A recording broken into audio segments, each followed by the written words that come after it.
Assalamu alaikum everyone and welcome back to Bitcoin Update. Today we're looking at Bitcoin again at $16,819. Now I've actually gone and tested out Bitcoin and what Bitcoin is kind of making its own patterns at the moment. And yesterday we talked about how Bitcoin can actually end up coming down and destroying this particular supply zone. You made a fake out on Monday, went for the back testing on the Tuesdays, and Tuesday was a defining time, by the way. Okay, Tuesday was a day for retest, but since it was the day of the retest, what is the result of that backtesting and stuff like that? The result of those backtesting is failure.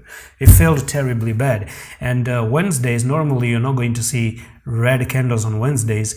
Normally on Wednesdays you like to see green candles, and Thursdays you like to see green candles, but this time it's actually different. And yesterday there was a bear flag, by the way, that I posted about, and that bear flag was right over there, and it was supposed to take Bitcoin all the way down to 16,521.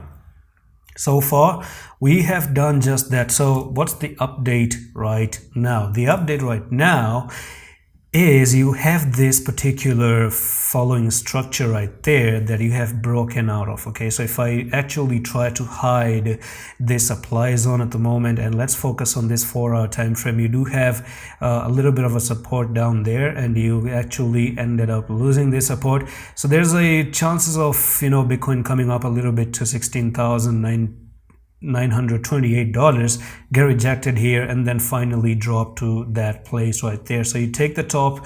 Actually, I'm just going to drag that trend line top here to the bottom right there, and this is where you're breaking out of, and then you're looking for Bitcoin to basically go to a technical target of $16,439. Now, I'm personally not going to be trading anything for the next coming maybe the whole month.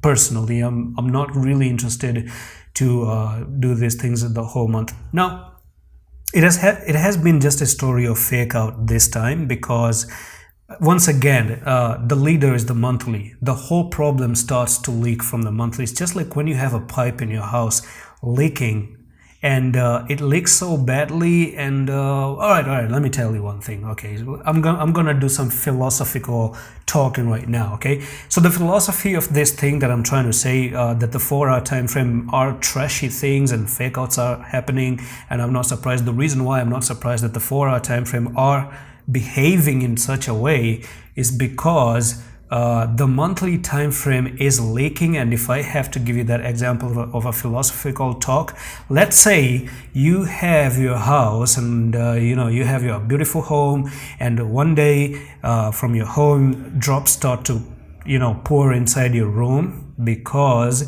your roof is leaking.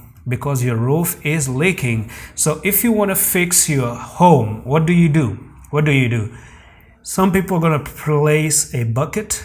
They're going to take a bucket and they're going to place, and the drops are dropping into that bucket so that they can actually save the floor from getting wet. But what is the permanent fixture for a leaking rooftop? The permanent fixture for a leaking rooftop is going to be to actually call someone who is in construction, and then they can cement that place, and they can fix that place with cement, and then you cover that leak with cement. You do a permanent solution right over there, right? You don't place a bucket, because the bucket is going to get filled, you're going to throw the water away, you're going to use another bucket. That's just a very stupid solution. So that's exactly what the 4-hour time frame are. This is like a temporary solution and some temporary pumps and dumps happening in here, just like you're placing the buckets and you have some little bit of a pumps and dumps, and then you have to replace the buckets again, and then you get some another small few scam pumps and then dumps, and then this and that and blah blah blah. Isn't it just better to get $8,500, because that's where the roof is actually leaking, and it's pointing towards all the place there, and that force from a higher time frame is what's really affecting the lower time frame with your stupid buckets all the time. I mean, not your stupid buckets, my stupid buckets, by the way. I don't offend anyone. So that's pretty much it for this update. Yes, 16,439, $12,000 is in play, $14,000 in play, and eventually $8,500. That's pretty much it for this update on Bitcoin. Hope you enjoyed this one. I'm going to see you in the next one. Bye. Allah Hafiz.